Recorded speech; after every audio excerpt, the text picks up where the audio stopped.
Go in, go in, go in, go in, go in, man, go in. Let's transition to a NFC matchup out in Philadelphia.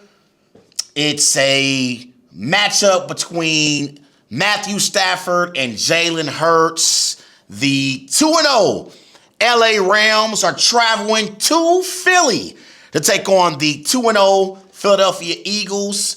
The Eagles are favored by 3.5 points. It's a 1 o'clock kickoff. The over-under for this matchup is 44.5 points. And this is a big-time matchup that I'm excited about. Obviously, these are two teams that faced off against one another in the NFC divisional round of the playoffs. And quite frankly, this was the Eagles' toughest opponent during their playoff run last year. The Eagles beat the Rams 28-22. In that game, Matthew Stafford, he went 26 of 44. He threw for 324 passing yards, 2 touchdowns. Puka Nacua had 6 receptions for 97 receiving yards for the Eagles. Jalen Hurts, he went 15 of 20. He only threw for 128 passing yards. Saquon had a great performance, 26 carries, 205 rushing yards, 2 touchdowns. And remember, that game was competitive all the way throughout, so much so to where the Rams had a chance to steal that game late. They had the possession and the football, and I believe they were in Eagles territory late in that game, but they were not able to punch it into the end zone. And so that was a very, very competitive game. And before I get into this matchup, let me say this. What in the hell is the NFL doing? This Rams-Eagles matchup is a potential NFC Championship game matchup. And this game is going to be kicked off at the 1 o'clock? Like what? This is in the 1 o'clock window? And I got to watch the Cowboys and Bears in the 4:25 window on Fox? I'd rather watch Rams-Eagles. I'd rather watch Stafford versus Hurts. What the hell was the NFL thinking when they came out with the schedule? Why do we have Rams-Eagles in the 1 o'clock window? Makes absolutely no sense to me. No sense whatsoever. And we got to watch the Cowboys and Bears in the 4:25 window on Fox in prime time. Please, NFL should have replaced Cowboys, Bears with Rams, Eagles. I don't understand that for the life of me. Now, when I look at this matchup between the Rams and Eagles, let's start off with the quarterbacks. Matthew Stafford is a proven elite quarterback. Obviously, you look at Matthew Stafford. Last year, he had 20 touchdowns, 8 interceptions, 3,762 passing yards. I would say that was an average season for Matthew Stafford. And so far this year, he has 3 touchdowns, 1 interception, 543 passing yards, completing 71% of his passes. Remember, coming into the season, we had questions about Matthew Stafford and whether or not Matthew Stafford was going to be able to hold up, because Matthew Stafford was dealing with a back injury during the preseason. He didn't really play much in the preseason. I don't even think he played at all, really, for the Rams. And he didn't practice much either. And so there were questions about Matthew Stafford. And I thought in week 2, Matthew Stafford played at an elite level against the Titans last week. He went 23 for 33. He threw for 298 passing yards, 2 touchdowns. But what stood out to me was how Devontae Adams and Puka Nacua performed last week against the Titans. Devontae, 6 receptions, 106 receiving yards, 1 touchdown. Puka Nacua, 8 receptions, 91 receiving yards. And I believe that if Puka Nacua and Devontae Adams both are playing at their best, I believe they deserve to be in that conversation with the Devontae Smiths and A.J. Browns of the world, the T. Higgins and Jamar Chases of the world, the Jalen Waddles and Tyreek Hills of the world. That's how dynamic I believe Puka Nacua and Devontae Adams can be in this dynamic Rams offense. And we all know Sean McVay is a great offensive mind. He's a great offensive mind, and his creativity offensively is what helps the Rams be so successful on the offensive side of the ball. And I said it when they signed Devontae Adams in free agency. I was thinking like, man, they're replacing Cooper Kupp with Devontae Adams and pairing Devontae Adams alongside Puka Nacua. That Rams offense will be dynamic, and that's exactly what they were in week 2. Now, week 1 against the week 1 against the Texans, they didn't really play that well. Week 1 against the Texans, they only had 14 points in that matchup, but against the Titans in week 2, they were balling. They were balling in that game, and they finished the game with 33 points. They had 149 rushing yards, 290 passing yards, 439 total yards of offense. And I thought they did a great job with Kyren Williams in the running game. He had 17 carries, 66 rushing yards. I like Kyren Williams. I think Kyren Williams is one of the best young running backs that we have in the NFL. I think he has a lot of potential, similar to how I feel about B.J. Robinson of the Falcons. I think Kyren Williams deserves to be in that conversation as well. So we know how dynamic the Rams offense is. Now, let's talk about the Eagles quarterback, and that's Jalen Hurts.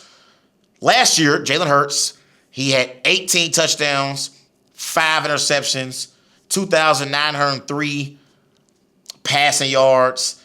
And so far this season, Jalen Hurts, he has not really done much in the passing game for the Philadelphia Eagles. You look at Jalen Hurts' numbers so far this season in passing yards per game, he's averaging 127 passing yards per game. That's ranked 31st in the NFL. And yards per pass attempt, he's averaging 5.6 yards. That's ranked 26th in the NFL.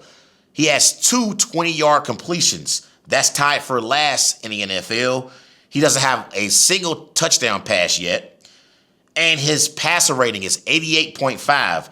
That's ranked 24th in the NFL. And so when it comes to the quarterback rankings conversation and where Jalen Hurts ranks amongst the best quarterbacks in the NFL, if you are someone who believes that Jalen Hurts should not be considered an elite quarterback, these first 2 weeks against the Cowboys and against the Chiefs, the way that he's performed, those critics of Jalen Hurts who believes he's not really an elite quarterback, these first 2 weeks are examples of why people believe he's not an elite quarterback. He hasn't had a single touchdown pass yet. He's only had 2 20-yard completions. And people believe the reason why Jalen Hurts has been so successful as a quarterback is because of the Eagles' stacked roster. And these first 2 weeks are prime examples of why people believe Jalen Hurts is not an elite quarterback. But the one thing that you cannot take away from Jalen Hurts is Jalen Hurts being a winner. This is Jalen Hurts' last 16 games that he started and finished. Jalen Hurts has 2,941 passing yards, 697 rushing yards, 19 passing touchdowns, 20 rushing touchdowns, only 4 turnovers. He's 16-0 in his last 16 games. He started and finished 16-0. So say whatever you want about Jalen Hurts not being an elite quarterback. Say whatever you want about Jalen Hurts not being an elite passer. But what you cannot take away from Jalen Hurts is Jalen Hurts being a winner. He is a winning quarterback, and he's won at an elite level. And he won the Super Bowl last year, and he won Super Bowl MVP. And so, do I believe Jalen Hurts is a top 10 quarterback? Absolutely. Do I believe Jalen Hurts should be considered an elite quarterback? Yes. But I don't believe, and I do not believe that Jalen Hurts is as great as Patrick Mahomes is. I do not believe Jalen Hurts is as great as Josh Allen is. I do not believe Jalen Hurts is as great as Lamar Jackson is. I do not believe that Jalen Hurts is as great as Joe Burrow is. But if he continues to win at this rate, it's undeniable, and you cannot deny him being a top 5 quarterback. Now, coming into the season, my top 6 quarterbacks were Mahomes, Lamar, Josh Allen, Burrow, Stafford, and Hurts. But depending on how this season goes, I could see Jalen Hurts elevating in my rankings and being over a Matthew Stafford and a Joe Burrow. Now, I don't believe, no matter how he performs this season, I don't believe Jalen Hurts can be better than Patrick Mahomes or a Lamar Jackson or even a Josh Allen. But I do believe by season's end, if Jalen Hurts and the Philadelphia Eagles continue to win games, and if he starts to perform better throwing the football, Jalen Hurts could be a top 4 quarterback by season's end. But if he continues to play like he's been playing, I can't put Jalen Hurts above Matthew Stafford or Joe Burrow quite yet.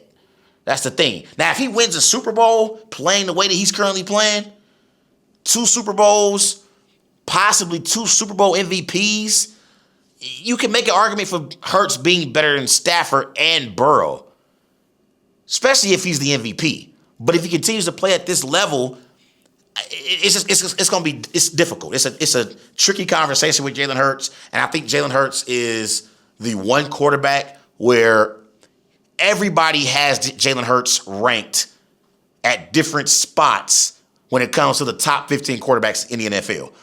Everybody believes Jalen Hurts is a top 15 quarterback, but some people have him ranked 11th, some people have him ranked 8th, some people have him ranked 6th, and some people have him ranked 3rd or 4th. But if he continues to play at this rate, it's hard to say he's better than Joe Burrow and Matthew Stafford. But if they win and they get into the playoffs and win another Super Bowl, and he's the MVP, that also is a situation where I could understand why someone would say with 2 Super Bowls and 2 Super Bowl MVPs, why they would take Jalen Hurts over a Joe Burrow or a Matthew Stafford.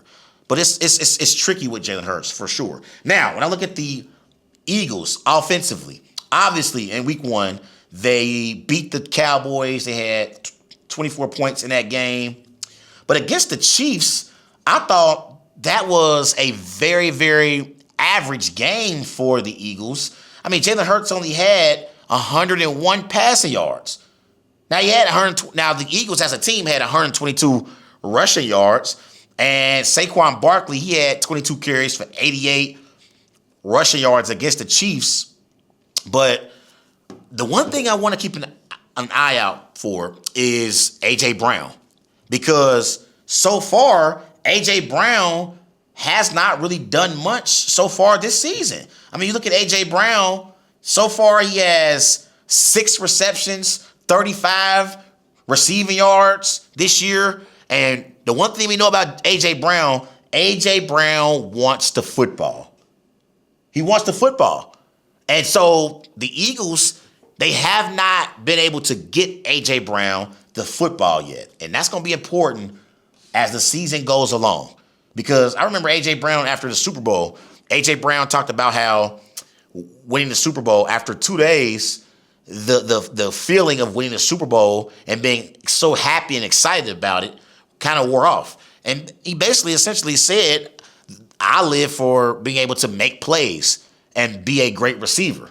And so that's going to be interesting to keep an eye out on with A.J. Brown, and if he stays in Philadelphia, is he happy in Philadelphia?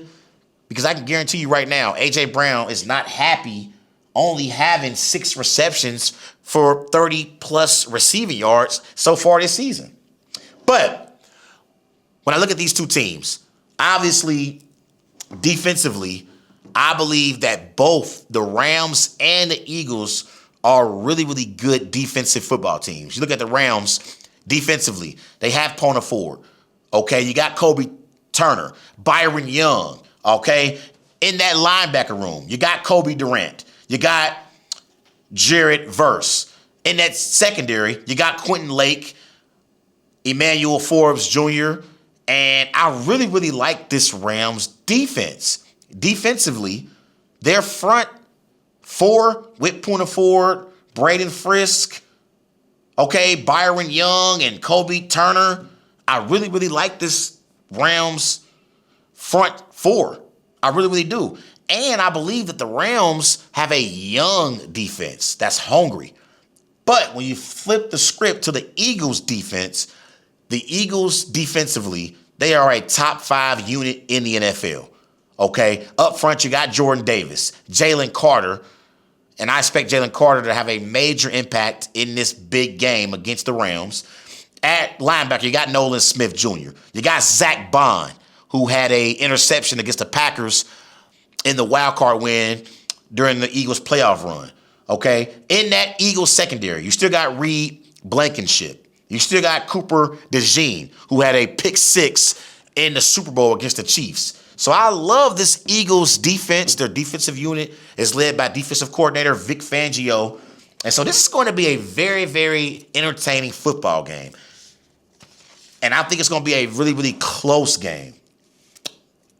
But with that being said, because the Eagles have been average offensively and the Rams were elite in week 2, and I believe the Rams have a more dynamic offense right now, I'm rolling with the L.A. Rams and Matthew Stafford to beat Jalen Hurts and the Philadelphia Eagles. I'm going Rams 27, Eagles 24.